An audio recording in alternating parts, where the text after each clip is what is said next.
Okay, this is one end of the how it's done layout. Now that's all centerised, well, mostly centerised, ready for the 2015 model train show down at Claremont Showgrounds.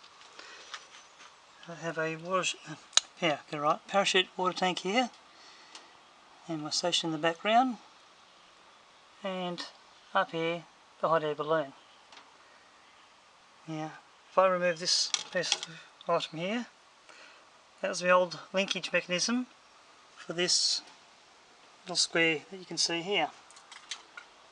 Now, that is the automatic uncoupling device, which is only a piece of wire up through between the sleepers with a piece of plastic put on top of it. And a bit of wire is built and bent at right angles, so it's like an L shape. This is linked up to underneath the layup. And this bit of wire here, which is coat hanger style wire, runs down along the linkage through between the balsa wood guides onto the MIG welding wire. That's the underneath of the automatic uncoupling device. That's all the operation is from underneath, and above it just looks like this. That's so simple. It can be hooked up to a Pico point motor and done using electronics or electricals, but at the moment it's easier to just run it as manual. Down the front here you might be able to see the shirt box lid decoupler. All that is a clear piece of plastic. It's bent into like a teardrop shape for end scale. HO scale them more even, that they can operate both ways. There's a track pin at this end which is not pushed all the way through, and a little cut mark into here which allows it to flatten out and come back. So the loco, all that does, squashes that down and springs back up. So all my point work on this section is done using Pico point motors. These are mounted up underneath, as you can see, and I'm using bell cranks and direct linkage where possible. This here is an extension, but it allows the Pico points to change from a 3mm throw to a 2mm throw, which allows the Pico end scale points to run the full distance without being forced one way or the other. All my electronics would be hooked up through this multi-pin plug, which is a standard computer style, and all my other wiring's up underneath here. Now, because I'm running on a test system at the moment, I have a loco in New South Wales 73 converted from an SW9 1200. Trust me to find a dead spot on the track. Now this represents one of the many trains that I'll be running on this layout.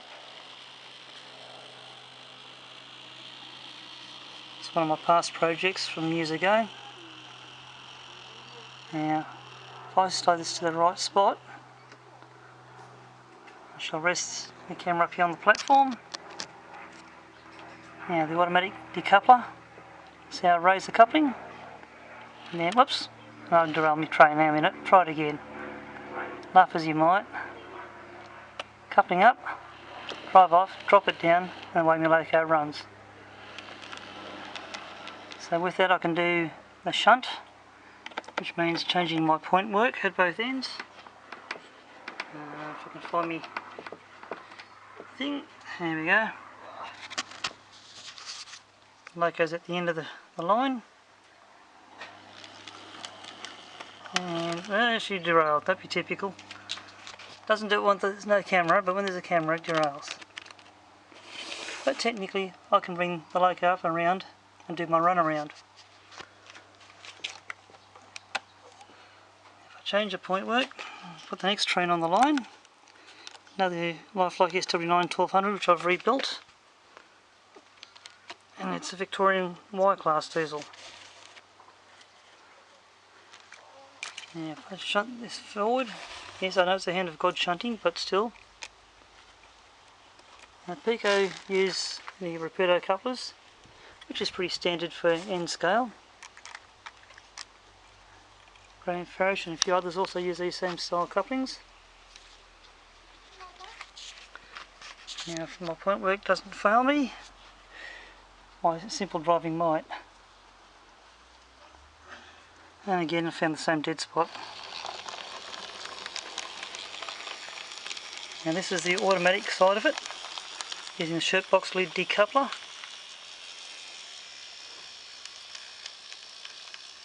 See? And the loco is able to go up, use a point up here and do the run around, shunt back through here, whoops, change the point and reverse back against the train, which is usually a little bit longer than this. That's two styles of coupling or decoupling you can use in N scale. So down here you can see how the coupling lifts. Right. And over the back here, if I move that out of the way, by using the linkage underneath the board, I can raise and lower to decouple the loco from the carriages. So there you go. Little bit of simple modelling. Thank you.